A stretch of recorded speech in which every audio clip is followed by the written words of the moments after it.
12生肖亦都叫12缺，意思係各有一缺，因為佢哋每一個動物都缺少咗一個非常重要嘅嘢噃。同時佢亦都代表住生命本身就係唔完美嘅。八姑今日就帶大家睇下你嘅生肖缺咗啲乜嘢。一係子鼠，老鼠呢就冇腦嘅，佢哋只係記得食就唔記得俾人打過，冇記性啊！所以啲老百姓呢成日鬧細佬哥嗰時就話：哎呀，你是屬耗子的，撩早就忘，即係冇記性咁解咯。二係丑牛，牛就缺牙嘅，大家都知道咧，牛係反芻動物，所以食到胃裏邊，再將佢再次掠到嘴裏邊，重新咁反覆咁咀嚼。三係人虎。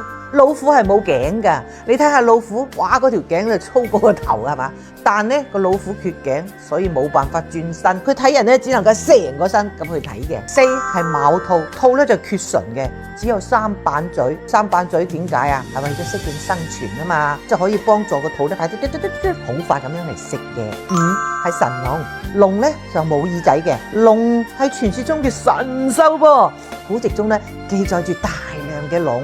包括龍嘅圖畫啦，唔信你去揾一揾啦。如果你能夠揾到龍嘅圖畫，係咪都係冇耳仔嘅呢？你睇下個龍字係點寫嘅？一個龍字下邊加隻耳朵嘅耳，佢就係龍耳診個龍咯。因為龍係冇耳仔嘅，所以係聽唔見，視為龍。六係字蛇，蛇就冇乜嘢，啊蛇就冇腳嘅。不過如果你畫啲腳喺蛇度呢，咪叫畫蛇添足咯。七呢，午馬，馬呢就缺趾嘅，咁馬蹄呢就分辨唔到嘅吓。咧牛蹄呢、羊蹄啦、豬蹄呢，佢哋都係有腳趾仔嘅，只有馬係只一個馬蹄嘅，所以呢，馬不分辨冇腳趾。八係未羊，羊冇神噶。如果你感興趣，你同佢羊對視一下，你會發現羊嘅眼睛咧就係咁呆滯嘅，冇晒神韻嘅。佢嘅眼珠唔識喐嘅喎，佢淨係識得身體喐。所以古代中意鬧人咧，死羊眼啊咁樣鬧人嘅。九係申猴，猴咧就冇腮嘅，再肥嘅猴咧佢都係冇腮嘅。所以古人咧就特別用尖嘴猴腮咁去形容一個奸詐嘅衰人。十咧就係酉雞，雞係缺腎嘅噃。民間有一句說話，小雞就不屙尿，各有各嘅道。雞係冇腎，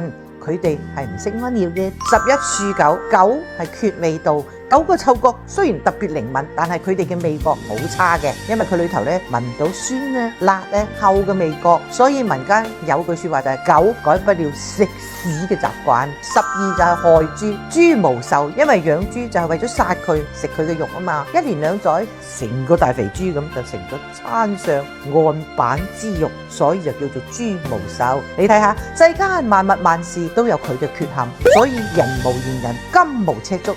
生命本身就係一種缺陷，人呢就要接受自己嘅唔完美，修行同埋完善自己，先至係人生之道。覺得八姑呢條視頻對你有幫助嘅話，記得點讚收藏，分享俾更多嘅人睇啊！